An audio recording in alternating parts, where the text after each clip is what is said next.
PSI Merit Conference on Academic Mentorship, Fostering Equity, Diversity, and Inclusiveness.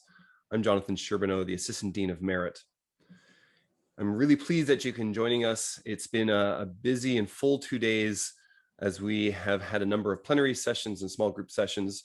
And I know that many of us have tried to fit in obligations of family in our professional lives in and amongst these. And so I am thankful for your participation and your engagement.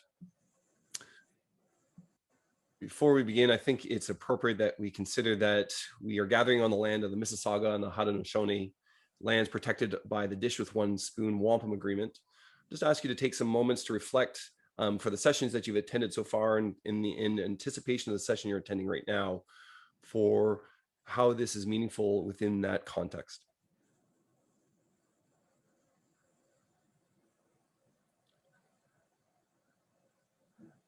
One of the reflections that comes to me is the value of wisdom and of sharing with generosity that wisdom to a community.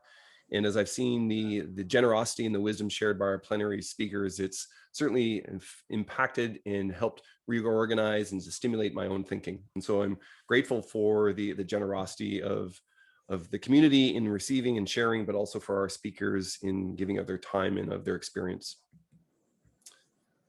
It's my great pleasure to introduce our plenary speaker for this evening, Dr. Bridget O'Brien, who is a professor of medicine and an education scientist at the Center for Faculty Educators at the University of California, San Francisco.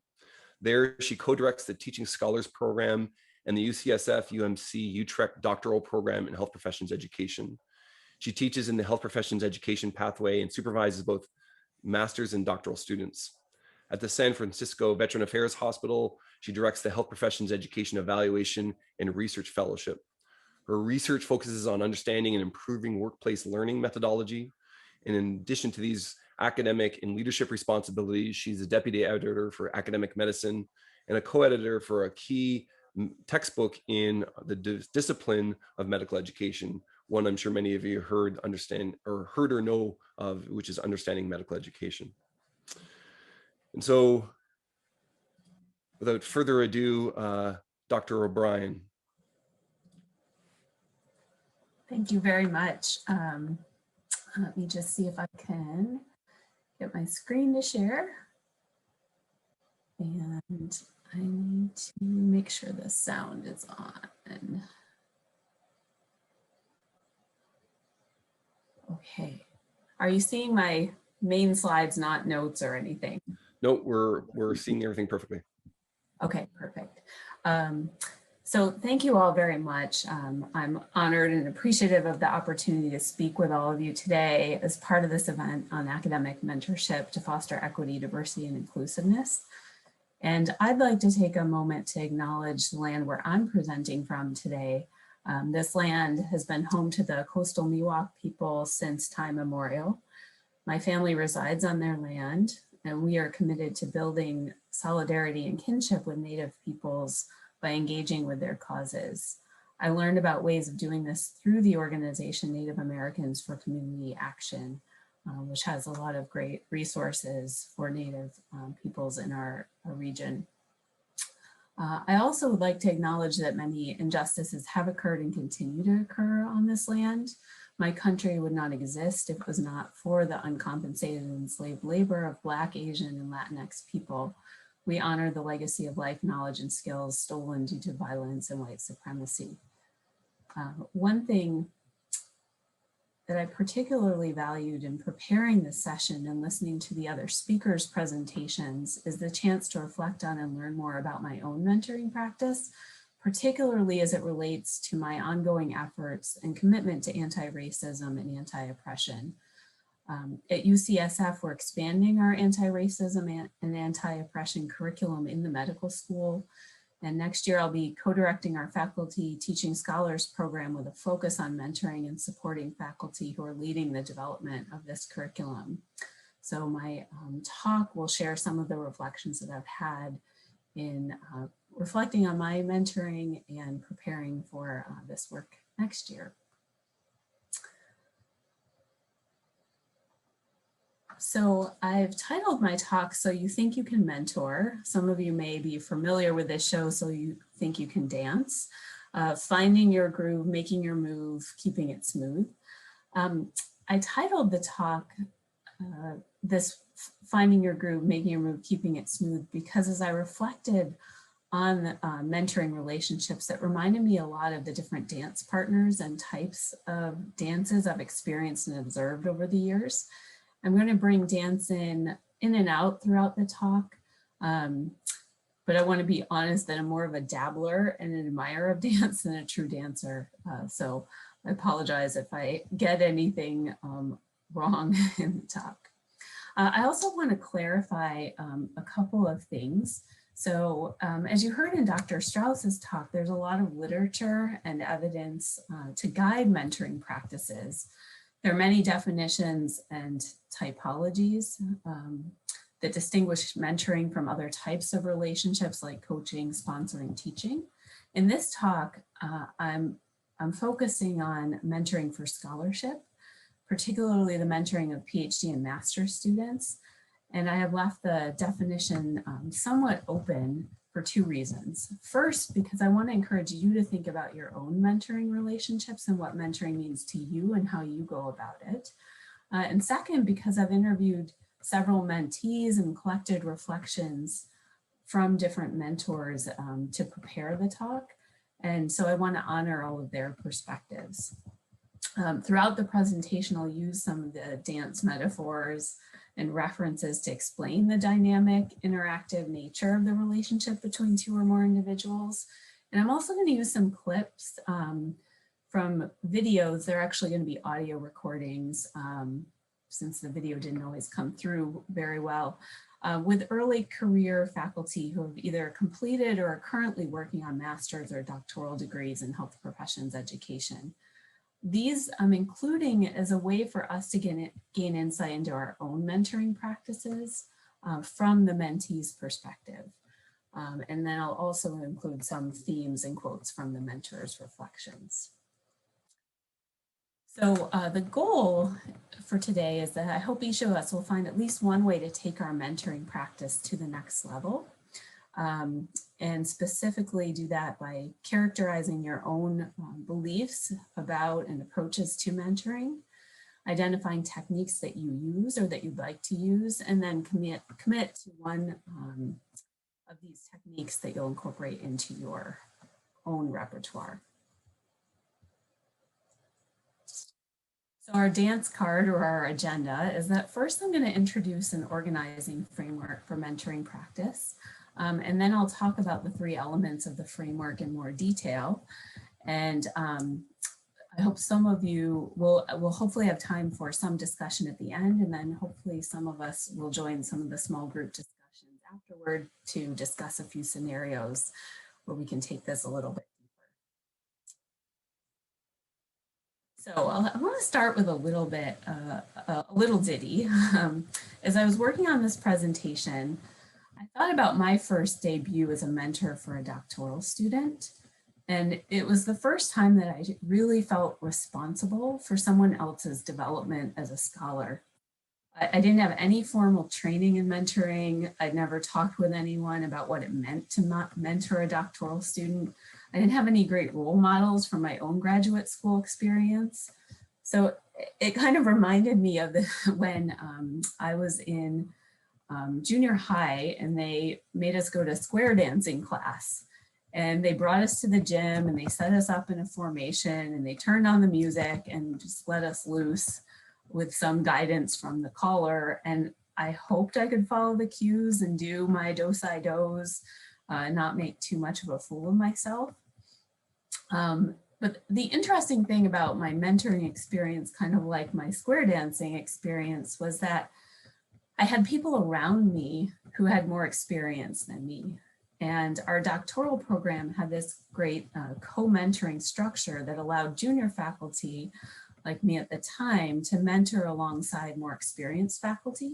So over the course of the experience, I started noticing differences in the kind of feedback that other mentors provided on drafts, the kind of questions they asked in meetings, the kinds of resources and suggestions that they shared. shared. And I realized that we had slightly different understandings of what it meant to be a mentor, and correspondingly how we approached our mentoring, what techniques we use, etc. So I've paid a lot more attention to that over the years. And what I've just described here is a concept that I learned about from a recent paper by Loosveld and colleagues called personal interpretive frameworks. And their abstract of the paper actually really nicely describes what this concept is. They describe it as how mentors shape their mentoring is strongly influenced by their personal beliefs about the goals and purpose of mentoring, the possible activities associated with it, who decides on the focus of the mentoring relationship, and the strategies mentors choose to enact these beliefs in practice. So given the idiosyncratic and contextualized nature of these beliefs, mentors have their own unique ways to interpret and enact their mentoring. So the personal interpretive framework acts as a lens through which teachers make sense of and act in professional situations in which they find themselves. And these personal interpretive frameworks are the essence of the talk today. It's the foundation of your identity as a mentor, and I believe your ability to thrive in mentoring relationships.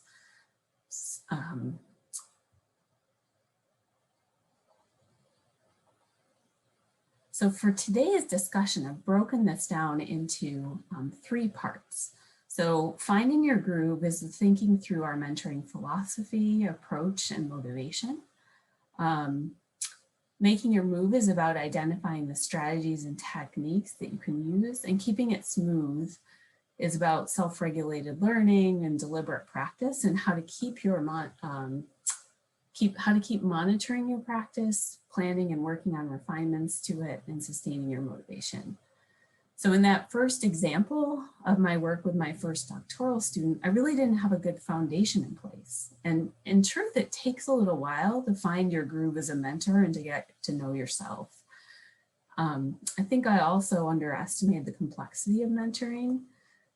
You know, just like a dance, each dance partner is different. And I really I've learned over time, I needed to expand my repertoire to really be able to work with a variety of different mentees. So as I mentioned, I'm going to play a few clips from some different mentees at UCSF. They're all faculty now who have completed or are currently participating in advanced degree programs at UCSF. So Kai, Lakshmi, Sam, and Mindy all graciously allowed me to have a conversation with them and record them. Some of the clips are a little wonky because A, the bandwidth issues interfered with the quality, and B, I had to edit them a little bit, and I'm not the world's greatest editor. So, but I think you'll still get enough from them that you'll really appreciate the wisdom that they are sharing. And I think they're speaking from the perspective of mentees, which is valuable as mentors to kind of hear that and reflect on the implications for our own practice. So this first component, finding your groove, is all about knowing yourself as a mentor, building awareness of your own beliefs and natural tendencies, and knowing what motivates you to mentor. So it's clear from this quote, Fred Astaire had a very clear sense of his approach to dance. Do it big, do it right, do it with style. So within this personal interpretive framework, 3 things about knowing yourself. First is, what purpose does mentoring serve for you? Second, what does mentoring entail? What are the tasks, the roles, the activities? What's my overall approach? And then, why do you mentor? What's your motivation for doing it? So I'm going to play the first clip from Kai, and this is a section about purpose. And purpose is important because it really influences the boundaries of our relationships. what kind of goals and activities are within the bounds of the mentoring, and when are we slipping into some other kind of relationship, or if you use the dance analogy, when are we doing a different dance? And are we comfortable with slipping in? Sometimes maybe you're okay of expanding the boundaries. So let me just play this. I've had a few times in my life where I've been a part of a formal mentoring program. And the times that I feel like those have been most successful have been times when the mentoring is around a particular objective or project or goal. So for instance, I wrote my first op-ed recently, and it started by way of going to a workshop and producing an original product. But once you produce that original product, you could submit it back to the workshop team, and they would identify a mentor to help you bring that product to a complete vision. And so it was really great in that way because it was defined, like, this is my piece. My goal is to pitch it and get it published, right? And here's my draft. And so just working through the steps from draft to publication. And then that relationship, you know, thank you for your help. It's been super helpful. And now we can move forward, and that person isn't committed to me over time. When I think about my mentors, the people that I identify as my mentors, those are people who usually I've had a longer or deeper relationship with, who for me have really sort of been able to understand my personal trajectory, the trajectory that I'm trying to be on, and help to guide me within it, as opposed to exposing me to their expertise. So in this clip, you can see that there are certain things that both mentors and mentees are trying to accomplish and what they have in mind as the boundaries of the mentoring relationship. So sometimes this is formally determined by a program, like her op-ed experience or a workshop. Other times, the things that for her were the more substantive, truly mentoring relationships are determined, are longer term, longer lasting, and really determined by the mentee's goals. But you could also hear maybe sometimes mentors define it by what they think they have to offer. And their understanding is maybe we're in this relationship because I have expertise to share with you. So important to think about of some of that. When I ask mentors to reflect on what mentoring means to them, I was able to kind of summarize this into 5 different purposes. So first was a focus on performing to meet particular milestones or to produce something. And this was often linked to a particular product, like a paper or presentation, or completing a program. So maybe they viewed mentoring as helping a learner succeed in their degree program. Others thought about it for them as it was actually a way for the mentor to help them keep moving projects and papers moving forward. And none of these are necessarily mutually exclusive. So sometimes these could be in conjunction with one another. The second was to support growth, which might be just the mentee's growth in terms of advancing goals identified by the mentee, but it also could be the mentor's own growth. And so many people said, I really value mentoring. I see mentoring as partly about an opportunity for me to learn from someone else. And that's actually a criterion that I set in my mentoring relationships. The third was to find a path. And usually this was largely for the mentee. So sometimes it's about helping a mentee find their place in a field, a niche, or a career path. Not everyone who enters an advanced degree program is clear about how their career will unfold or what roles will be different when they finish. So sometimes that was a role for mentors. and a purpose of their mentoring. Another was to build community. So looking beyond the dyadic relationship to see how mentoring fits into the bigger picture and serves larger goals like improving education or contributing to and advancing knowledge in health professions education. And then last, a few people were just very frank and honest and said, actually, my institution requires me to be a mentor. And so I have this person assigned to me and I have to check in with them once or twice a year. And, you know, that's what those type of mentoring relationships are about. So a wide range of different purposes to mentoring from the mentor's perspective. And ideally, we want the mentor's sense of what the purpose is to align with the mentees. So this is where we're going to do a little bit of poll. I wanted to try to get a little bit of audience engagement since the goal is to get you thinking about yourself as a mentor. So I have 3 poll questions that I'd love to have you respond to. And I think Samantha's going to put up the polls. So I'd like you to think about your ideal mentoring relationships. And these are the ones where you feel like you're at your best as a mentor for PhD or masters or others pursuing educational scholarship. And think about, as a mentor, how important is it to you to first share expertise in the content area or methodology the mentee plans to use?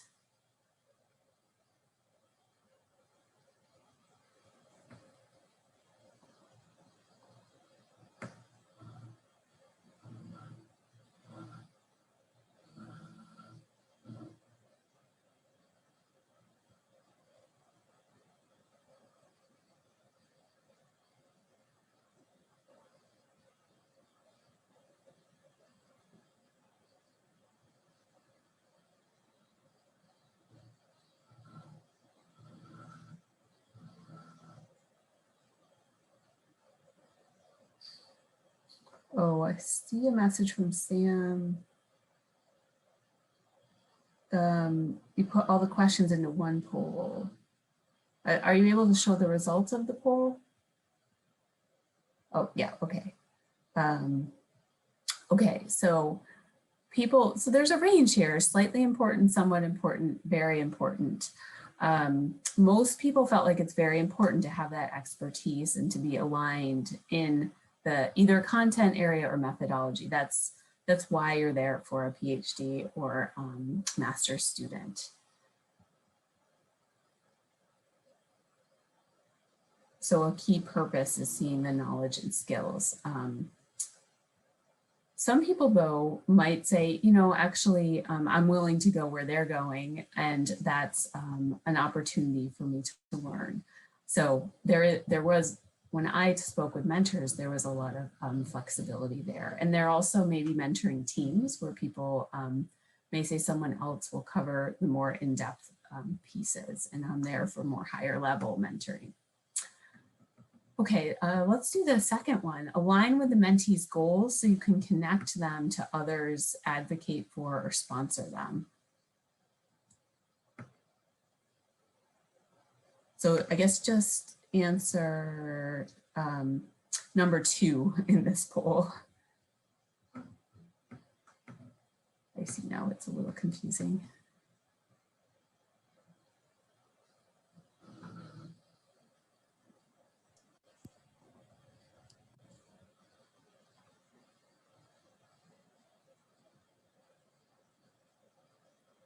Okay, so a lot of people, more so than even the expertise piece, really see a big purpose as helping mentees make connections, advocating for and sponsoring them. So that's great. It's important to recognize that as a goal and realize when you're forming mentoring relationships that you do want to make sure that they're in an area that you can help build connections.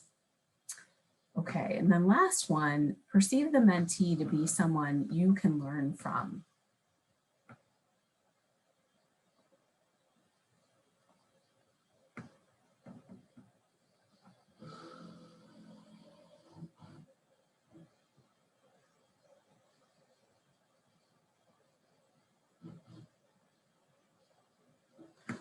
So this one's interesting because I think people often said this was a key benefit of mentoring, but it might not be something that you set as an expectation when you join a mentoring relationship. Or you may also think, I can always learn from anyone that I work with, and so I don't even really have to think about this question so much because I know I'll learn things from it. So I just wanted to give you a chance to reflect on some of those elements of what you think about in terms of purpose and what is most important to you in mentoring relationships. Okay. So now let's talk a bit about activities and how do we do this dance? And I'm gonna talk about two pieces. One is partnering. So who decides what we do? And then second, what are the steps? What do I actually do as a mentor? So in terms of partnering, I found this quote and this from this site at Stanford University. It was from a Stanford instructor in dance history. And in the quote, I thought the last bit about attitude was really interesting. And I learned that apparently in the 19th century, the essential ballroom dance mindset was selfless generosity with an emphasis on enhancing the pleasure of your dance partners and the assembled company. So very much a community-oriented concept. Also important to the attitude was a flexible mindset in adapting to your partner. In the dark ages of ballroom dance, the attitude shifted such that command and obey became the dominant mindset. And this notably coincided with women getting the right to vote in the US. And I don't know, I wouldn't say there's necessarily a similar mindset shift in the mentoring world, though in my conversations with mentees, there clearly was a theme about thinking through the levels of guidance and direction needed. So Powers noted that the best dancers and dance teachers today have completely rejected the attitude of command and obey and now emphasize mutual respect between dance partners. The aware lead knows and cares about what's comfortable for the partner, just like an aware mentor. The astute follower is attentive to their partner and the surroundings and sends cues of their own. So as mentors, I think it's quite helpful to think about the roles in your mentoring relationships and where you and your mentee fall in these roles at any point in time. So I'm going to play you a few clips from interviews with mentees who talk about some of these different levels of guidance in their relationships. And in this first one, Lakshmi talks about mutual respect as a key part of her successful mentoring relationships. And this links back to the concept of co-learning and mentoring, but I'll play her clip for you first. One of the mentoring relationships that I'm thinking about that has been happy, successful, productive, really did start with this feeling of mutual respect, where we actually first worked together clinically and then discovered through working together clinically, discovered through talking that we actually have similar scholarly interests. And it started with an idea. You know, we were talking about something, an idea, a concept, and said, actually, we should write that up. We're both passionate about it. And then that concept led to more questions and scholarship and discovery. And so I think, again, it came back to that original relationship where we first formed that mentorship bond working together clinically that then developed to more of an education scholarship bond over time. So that's been a really successful and happy mentoring relationship that I've been partaking in. And I can tell that that person knows that I have strengths that I bring to the table too. So again, it is that two-way street that I know that it's an environment of mutual respect rather than a hierarchy. You know, this person's the mentor who's above you and I'm the lowly mentee. So the person never made me feel that way. The person made me feel like we're both working together on these scholarly questions and that person is more experienced in that scholarly journey and we still have a lot of things to learn from each other. So I think that mutual respect, that give and take, that was really helpful. So in what Lakshmi is describing here is back to that concept of both parties learning. It may be intentionally learning from one another, either by learning different things based on different areas of experience or expertise, or by figuring things out together. And so I think it's important to recognize in these mentoring relationships that these roles are somewhat fluid. And there may be times as mentors when we're leading, when we're following our mentee, and there are times when we're collaborating. But you may have one position in the dance that you tend to gravitate toward. And so I'm going to play a couple more clips where you can actually hear mentees saying times when it actually was helpful to have a mentor being a strong lead, and other times when they were sort of a looser lead. So we'll hear from Sam and play this. When I did my first medical education research project, my mentor for that project knew that I just had zero experience doing medical education research, for everything from planning the project to executing it to writing it up. I had never done any of that before. And I had a lot of questions for her, and she gave me very clear, very explicit, detailed, timely answers about exactly what she thought and exactly what we needed to do. And she just really, I felt like she really met me where I actually was. And I think that probably resulted from conversations that we had where she was kind of subtly feeling me out and trying to figure out what I could do, what I couldn't, what I knew, what I didn't. And she did it in such a collaborative, kind of gentle way that I knew she was very mechanically assessing me, and I felt very supported. So it just resulted in a really pleasant experience, even though there was a lot of guidance, which I really needed. So you can hear he's kind of acknowledging or hinting at that sometimes you don't want quite so much guidance, but early on when something's brand new, of course, it's often really helpful to have a lot of guidance. And so if you are a mentor who likes to be a little less guiding, it's important to know, like he said, where your mentee's at and maybe gauge that, and you may have to go outside of what your normal style might be. Let me play another clip from Mindy, and she'll talk about this person who's more of a loose lead.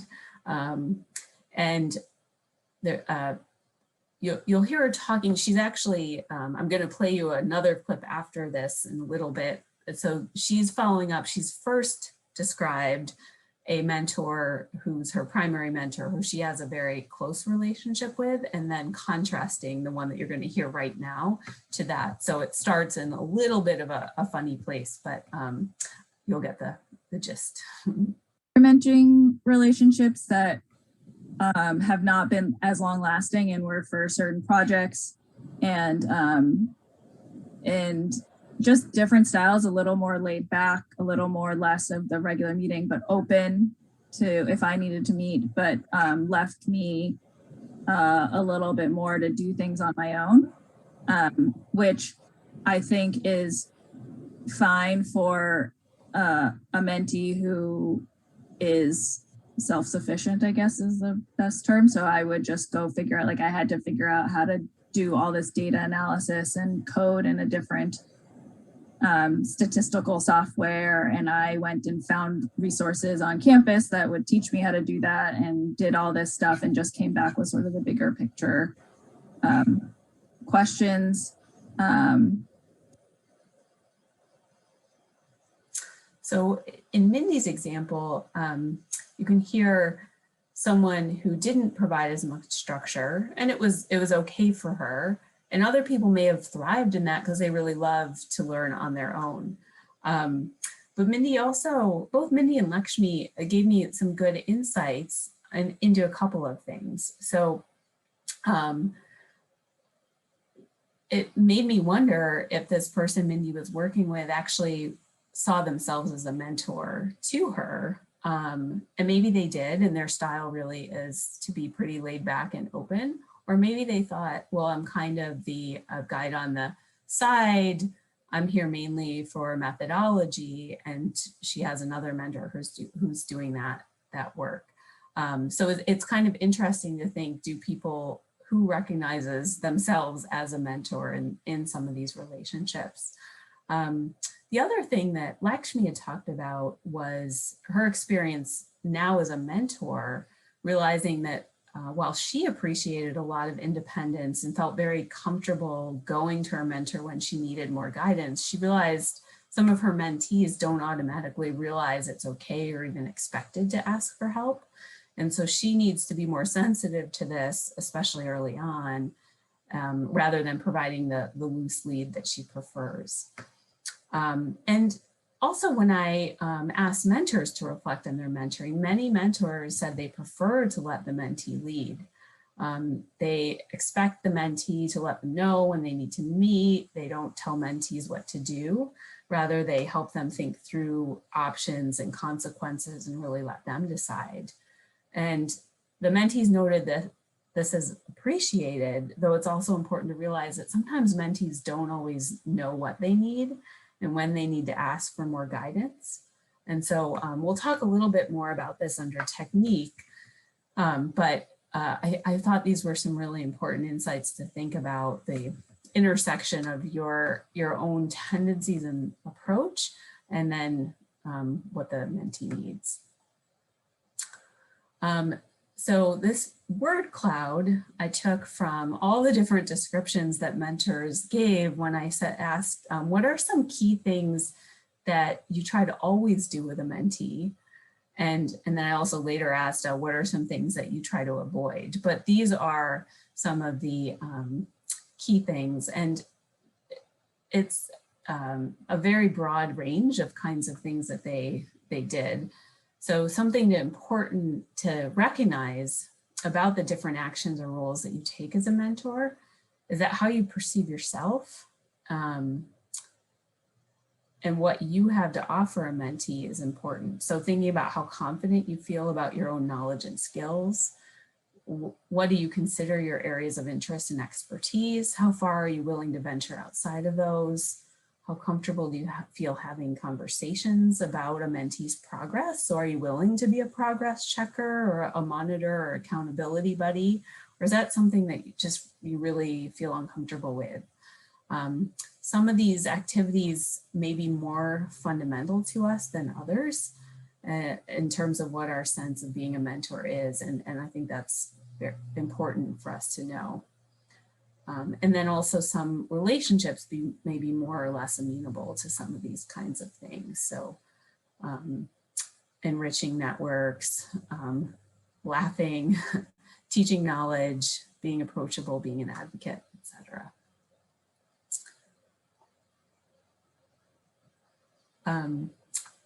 In the beginning, I mentioned that the mentoring literature is very clear about different types of activities and roles, and often recommending that people be specific about which activity or role they're engaging in.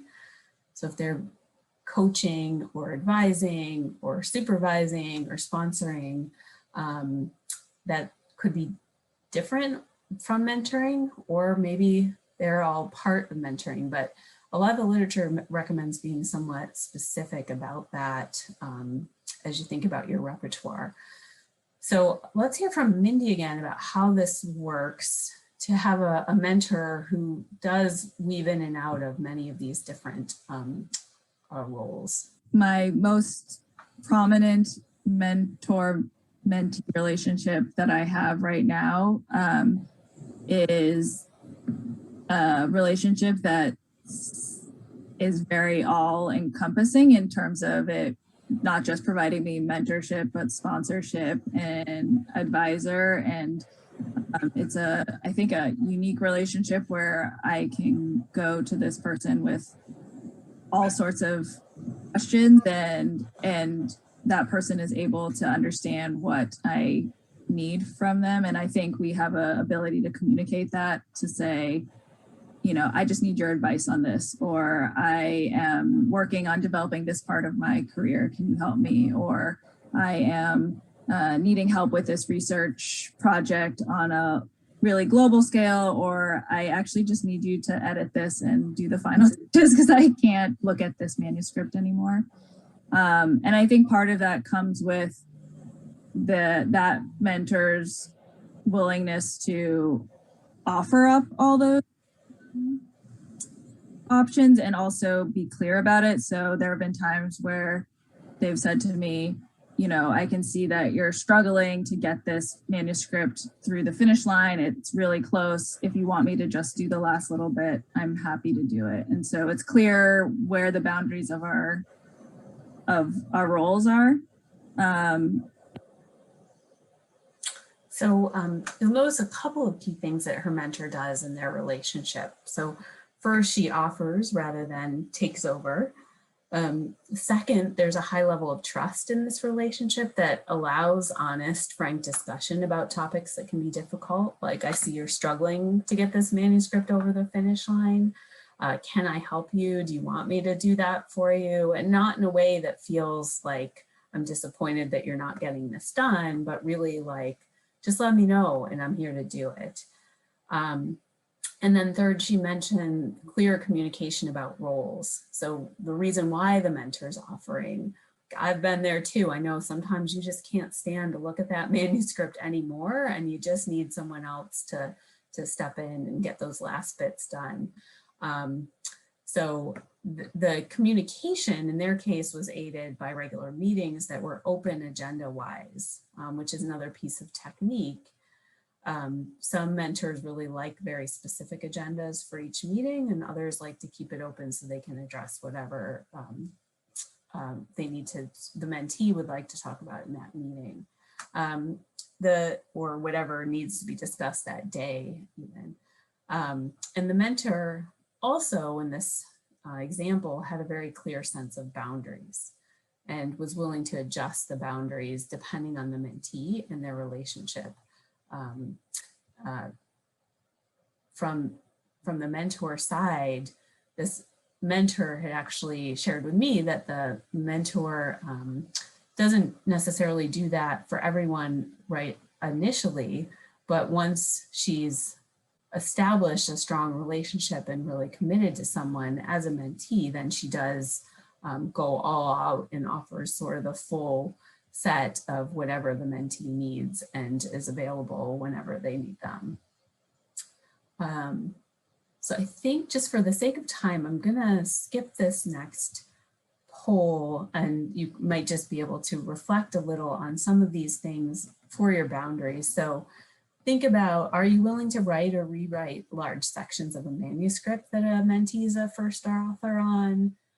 Would you agree to work with people whose scholarly interest falls outside your area of expertise? Is it okay to discuss personal life? These were all things that the mentors I asked to reflect on their mentoring raised as challenges that they sometimes faced with boundaries in mentoring relationships. And then the last piece of the personal interpretive framework is the motivation to mentor. And again, this came from reflections from mentors where I kind of parsed out three kinds of things that were sources of motivation.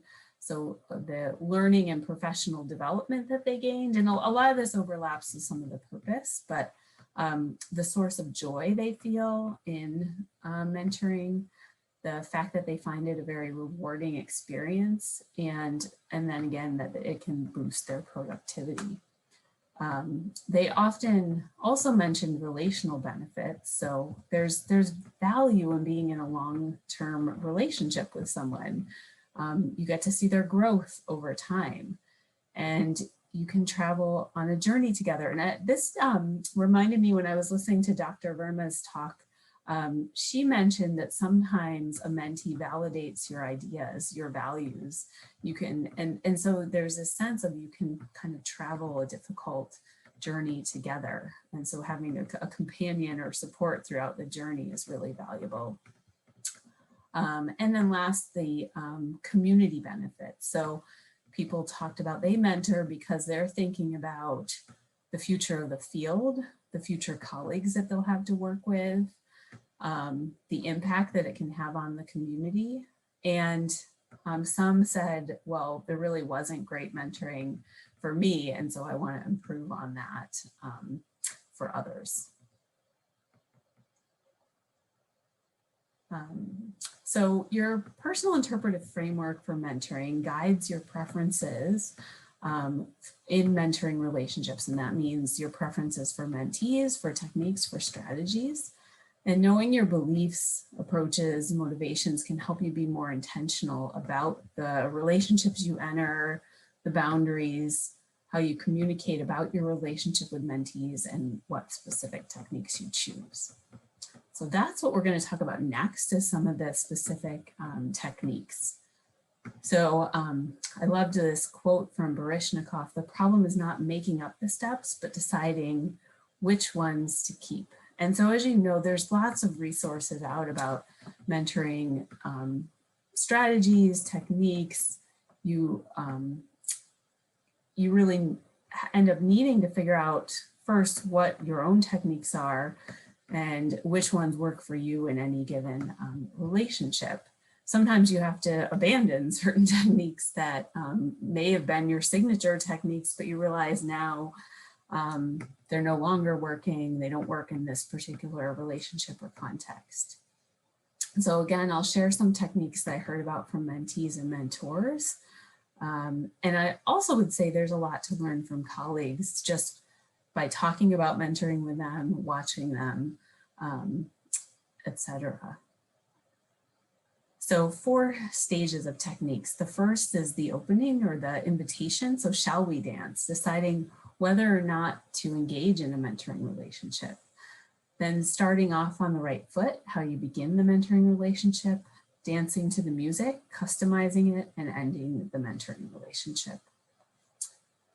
So shall we dance? Universally, people mentioned that it's really important for mentors and mentees to listen to one another, and mentors especially to listen to mentees. For mentees, it was important to feel like they were being heard when clarifying goals and expectations. So many of the relationships where mentoring didn't work was because there wasn't clarity, or perhaps there appeared to be clarity, but then it turned out the words meant different things to both parties.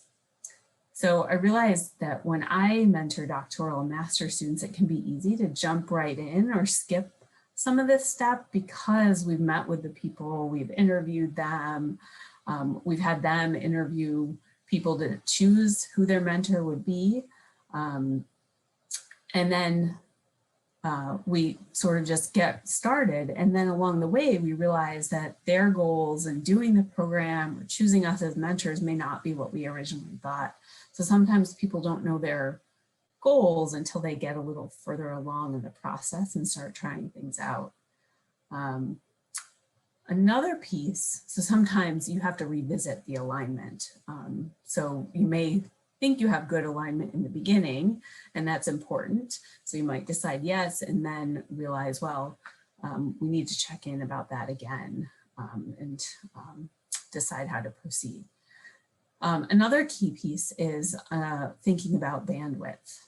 So each of us has limited bandwidth, but what that means to each person differs. And so I have one colleague who said he really tries to take no more than 2 or 3 mentees at a time, because more than that's sort of overwhelming to him because he invests so much effort in his mentees, reading alongside them, thinking, working on designing the research, analyzing data with them. Others may take on mentees, many mentees, particularly if they're working in the same area. So it sort of, they have mutual goals, it helps move things along, or because they sort of work at a higher level with a mentee and they don't get as involved as the person who takes just 2 or 3. Or they may know we're part of a community of mentors. And so I know that others will fill in some of the pieces. I'll do more of a higher level mentoring. And I think mainly clarifying what level of support you give in a mentoring relationship can be really helpful, setting clear expectations of what you do and don't do in the mentoring relationship. So this saying no is another area that's really challenging, and many mentors said they struggle with this. And so speaking now from her perspective as a mentor, Kai gives a poignant example or description of how she handles the challenge of being a person who represents a group that's been historically underrepresented in the field, but who receives many requests to mentor people who she'd like to mentor, but she just doesn't have the bandwidth. So I met with this student, had a great talk, it was fine. About a week later, I got an email from that student's program director saying that there was another student in their program who needed that level of mentoring. And while I felt like I wanted to help, I also knew that I didn't have the bandwidth. And so what ended up happening is I took it upon myself to reach out to a colleague who had a similar shared lived experience and had more bandwidth to assist this student and was able to connect them. But that work wasn't anything I had on my schedule, right? So even when I'm saying no, I'm still doing the work of helping build the network for people to feel supported. And so when you're a person who represents a group that's been historically underrepresented in the field, it can feel limiting when your only options are, yes, I can mentor you, or no, I can't, because the mentorship needs are there, regardless if I'm in a position to fill them. That program director happened to relay in the request for a mentor that the student in question was of Trinidadian ancestry, right? And so I now know of a colleague of mine, also of Trinidadian ancestry, but newer in her academic role, and therefore with a little bit more bandwidth and interest in integrating with the broader community.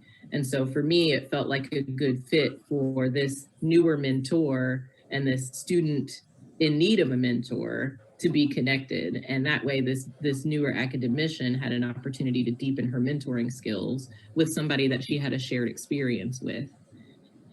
And I providing mentorship to her in her mentoring role, if that makes sense. So I said, you know, hey, Dr. Pilgrim, I think you would be a great mentor for this person if you're comfortable with that, and I could help you in that role, right? And so, but it was only because she and I had started to develop a relationship where I better understood what she has and what she needs, you know, so that I was able to think of her when this request came across my inbox. So a key thing that I learned from Kai is that her solution is part of a much bigger process that she explained to me as a co-mentoring process where she and others build a network, learn about one another's goals and research interests, and help connect one another to potential mentees and support one another in those mentoring roles. I'm going to move through this quickly. I want to make sure we have time for some questions. So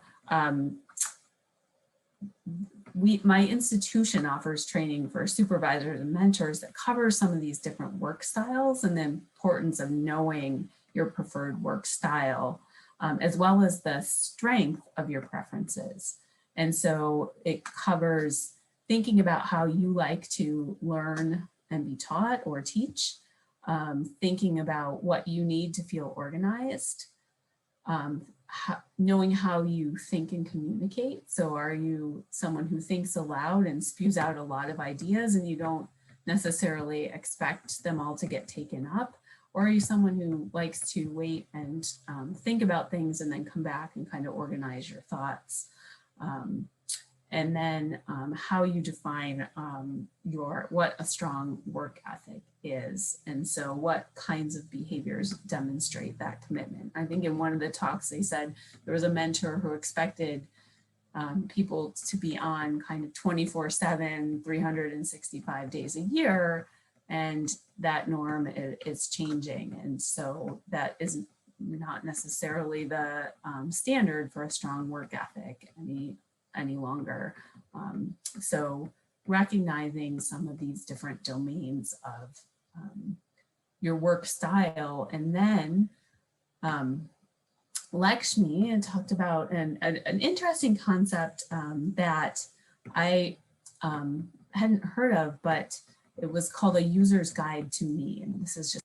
And it was kind of like a user's guide to me, which I thought was pretty cute. And I haven't tried it yet, but it basically says, you know, this is my preferred communication style. This is how I deal with conflict. This is what I'm working on getting better at, you know, these are my preferred ways to reach me, you know, because again, for example, I personally don't like it if people text me related to research questions or appointments or commitments. I prefer an email paper trail so I can put it in my calendar. The text is more likely to get missed. But some people say, actually, I prefer a Slack channel for my research group. Don't email me.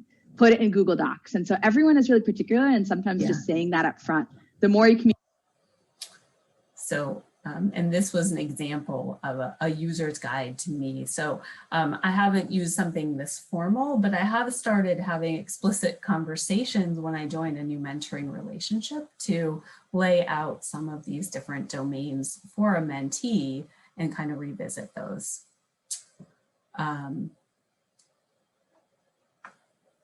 Other pieces that I'm not going to go into a lot of detail on, but once the relationship is underway, there are all these elements of guidance that we've talked a bit about before, like what's the right level of guidance, what resources you provide,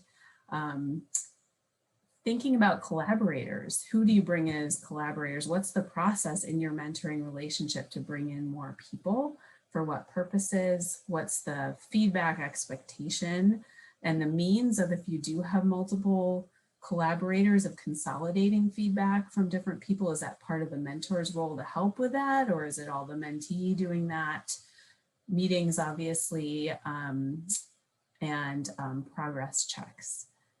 And what Sam had mentioned, that meeting your partner where they're at is really key for mentors to think about. So some of the scaffolding, and I think about this especially in the resources bit of how often have I sent mentees articles to read and not given enough context to say, gee, you know, maybe this is just background so you have a better understanding, versus like, oh, this is like a key source that you should cite in your paper, read it really carefully. So giving some of that context is really important.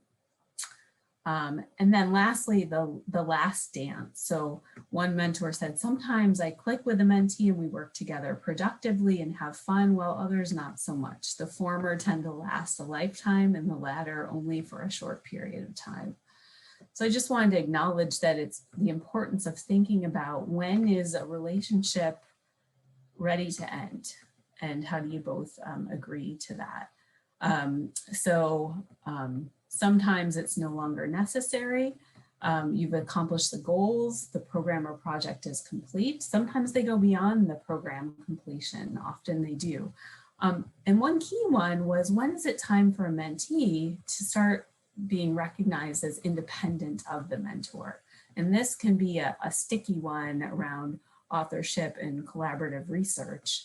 So some mentors are very intentional about saying, look, I think it's time for you to fly on your own now.